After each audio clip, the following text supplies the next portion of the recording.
Good morning friends. मैं हमेशा की तरह गुरुद्वारा महान गुरु नानक साहब गोल्फ लिंक साउथ दिल्ली में लंगर सेवा कर रहा था। मुझे इंद्रजीत सिंह माकन शाहदरा नई दिल्ली से मिलने आए। मैं लंगर सेवा करने के बाद गुरुद्वारा महान गुरु नानक साहब गोल्फ लिंक साउथ दिल्ली के बगल में जो मेरा ज्योतिष नाम का बंगला था वहां गया। उसके काउंसलिंग रूम में कॉफी पीते हुए इंद्रजीत सिंह माकन से मैं ज्योतिष पर चर्चा करने लगा। इंद्रजीत सिंह माकन ने मुझे बताया कि मुझे छोटी छोटी सी बातों से डर लग जाता है। एक अनजाना भय दिमाग में रहता है। बहुत सारी चीजें जो मुझे विरासत में मिली है उस भय के कारण मैं संभालने में असमर्थ हूं। उनकी उम्र 35 साल के लगभग थी और मैं उन्हें उनकी पत्रिका देके यह बताने लगा कि शनि और चंद्रमा की युति, शनि और चंद्रमा एक साथ बैठे हैं उनके लग्न में, जो व्यक्तित्व में एक भय निर्माण कर देता है। यह तो हमारा व्यक्तित्व ही रहता है कि उसमें भय निर्माण हो जाता है। अब उसको हम अपने मन को काउंसिल करके थोड़ा सा समझा सकते हैं। कुछ चीजें हमारे व्यक्तित्व में आ जाती है, फिर हम हमारे मन को समझाना पड़ता है, ये ऐसा नहीं, ये ऐसा है, ऐसा नहीं, ऐसा है। और फिर थोड़ा सा हम लोग उस डर से जो 100% है उसमें से 90% अगर बाहर आ गए कोशिश करके, डर तो रहेगा, जो भाग्य में जो डेस्टिनी में बन के आए वो तो रहेगा, पर अगर 90% हम बाहर आ गए तो हमारा जो जीवन है वो आसान हो जाता है। शनि चंद्र का ये एक सबसे बड़ा ड्रॉबैक है कि वो डरते बहुत हैं। एक डर, अनजाना भय। मैंने उन्हें कहा कि स्टीवन स्पीलबर्ग नाम के बहुत बड़े फिल्म मेकर हुए हैं जिन्होंने जुरासिक पार्क करके फिल्म बनाई थी, जो सबसे ज्यादा फेमस है। शैंडलर लिस्ट नाम की फिल्म, वो भी इतिहास की पृष्ठभूमि बनी हुई फिल्म है, वो फेमस है। उनकी एक फिल्म है the spy of bridge, Steven Spielberg की। उस फिल्म में एक जासूस जो रशिया से संबंधित है वो अमेरिका में पकड़ा जाता है और उस पर मुकदमा चलता है। उस जासूस की तरफ से पैरवी करने वाला अमेरिकन वकील उसको पूछता है हर जगह, चाहे जेल के अंदर बोलो, अदालत में बोलो या और कहीं। वो अमेरिकन वकील उससे पूछता है कि क्या आपको डर नहीं लगता? तो जब उससे बार बार ये सवाल पूछा जाता है क्या आपको डर नहीं लगता, क्या आपको डर नहीं लगता, क्योंकि नेचुरली है वो जासूस से पकड़ा गया है और उसको अमेरिका में लंबी सजा या फांसी की सजा वगैरह हो सकती है। तो वो जासूस कहता है कि डरने से फायदा। हर जगह वो एक ही बात बोलता है, डरने से फायदा। हमारे जिंदगी का यही मकसद होना चाहिए कि जो डर लग रहा है उससे फायदा क्या है। अगर हम डर जाएंगे तो क्या चीजें हमारे फेवर में हो जाएगी। शनि और चंद्रमा की युति है या शनि चंद्रमा के दायरे में बैठा है या दृष्टि में है तो मनुष्य को डर लगता है, अनजाना भय लगता है। पर उसने सोचना चाहिए कि डरने से फायदा क्या, फायदा हो सकता है डरने से। मेरे अपने हिसाब से कोई फायदा नहीं हो सकता। डरने से सिर्फ और सिर्फ हमारा मानसिक नुकसान होता है। तो ये डर से हमको बाहर आना पड़ेगा, यही बार बार दोहरा के कि डरने से फायदा।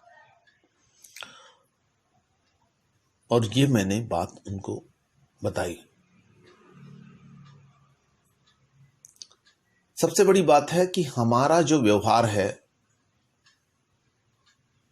वही हमारे पूरे व्यक्तित्व को बनाता है। अगर आप किसी से पूछेंगे आपने भाषा बोलना कैसे सीखा, तो उसका जवाब शायद यही होगा, अपने माता पिता से। लेकिन वास्तविकता यह है कि माता पिता तो स्रोत है, माध्यम नहीं। सीधे शब्दों को कहा जाए तो हम दूसरों की नकल करके बोलना सीखते हैं और स्वाभाविक रूप से नकल उसी की करते हैं जो हमारे सबसे निकट होता है। हम में से अधिसंख्य लोगों के सामाजिक, राजनीतिक, धार्मिक विश्वास भी माता पिता की तरह ही होते हैं। ज्यादातर लोग धर्म, राजनीति, अर्थशास्त्र, विवाह, अनुशासन के बारे में अपना नजरिया अपने माता पिता, शिक्षकों, वरिष्ठ जनों, साथियों की नकल करके बनाते हैं।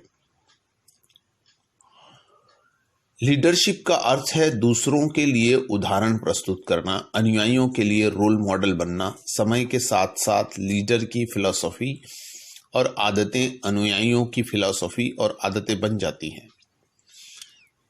किसी व्यक्ति का कम से कम 90% व्यवहार उन उदाहरणों द्वारा निर्धारित होता है जिसकी नकल करके उसने दूसरों से सीखा है।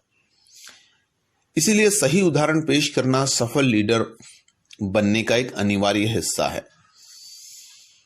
सबक यह है कि जब आप लीडरशिप की राह पर आगे बढ़े तब खुद से पूछते रहें, क्या मैं अपने अधीनस्थ के लिए अच्छा या सकारात्मक उदाहरण पेश कर रहा हूं? जब आप अपनी क्षमता का 100% उपयोग करेंगे तो आपके अनुयायी भी ऐसा ही करेंगे। जब आप अपने बारे में अच्छा बोलेंगे तो आपके अधीनस्थ भी यही धारणा आपके बारे में बनाएंगे। अपने व्यवहार के लिए सही रोल मॉडल चुनें।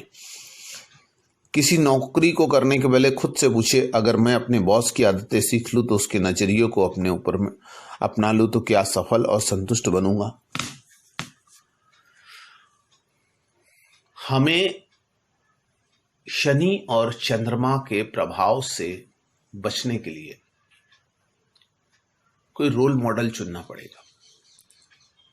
अब बहुत सारे लोग टीवी देखते हैं, लंबे समय तक टीवी देखते हैं, नेगेटिव न्यूज देखते हैं। आज की तारीख में बहुत सारी नेगेटिव न्यूज, और वो नहीं जानते कि वो नेगेटिव न्यूज उनके जीवन में कितना गंदा प्रभाव डाल रही है। पुराने जमाने में कोई मूवी आती थी, वो मूवी जो है वो हमको एक रोल मॉडल जैसा कोई कैरेक्टर देती थी और वो कैरेक्टर के आसपास हम बनना चाहते थे। आज की तारीख में वो चीजें बहुत कम देखी जा रही है। तो मेरा सभी से निवेदन है कि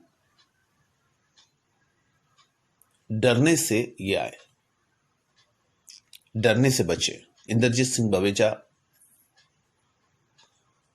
को मैंने यही बात बताई और आपको भी यही बात बताऊंगा। और अपने किसी रोल मॉडल को सिलेक्ट करें। ऐतिहासिक तथ्य से कोई रोल मॉडल बनाए, पर अच्छी किताब पढ़े, किसी को रोल मॉडल बनाए। आप रोल मॉडल के लिए कोई कैरेक्टर चुन सकते हैं जिसने अपनी जिंदगी को कैसा जिया, किस तरीके से रास्ते निकाले, किस तरीके से उसका तरीका था। हम किसी अच्छे फिल्म कैरेक्टर को रोल मॉडल बना सकते हैं। मैंने खुद, मेरा नाम जमशेद सिंह कपूर है और मैंने खुद महात्मा गांधी की फिल्में देखकर बहुत बार वो फिल्में देखकर उनके जीवन से इंस्पायर्ड होकर उन्हें अपना रोल मॉडल बनाया।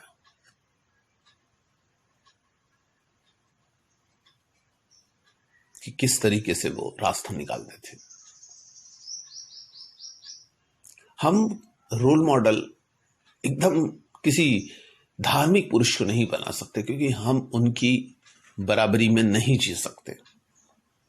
हम एकदम कोई ग्रेट पुरुष को अगर रोल मॉडल बनाने की कोशिश करेंगे तो हम फेल हो जाएंगे। हमको आम दुनियावी जो व्यक्ति है उसको रोल मॉडल बनाना पड़ेगा। और जब हम बनाएंगे तो वो जो शनि और चंद्रमा का जो डर है वो हमारे दिमाग से निकलेगा और हम एक अच्छे मनुष्य बनेंगे। यह बात मैंने इंद्रजीत सिंह माकन को बताई। उनकी आंखों में एक चमक थी विश्वास की। शायद उन्होंने मेरी बातों को बहुत गहराई से आत्मसात किया था और सफलता की राह पर चल पड़े थे। यही भावना के साथ उन्होंने मुझसे विदा ली। धन्यवाद।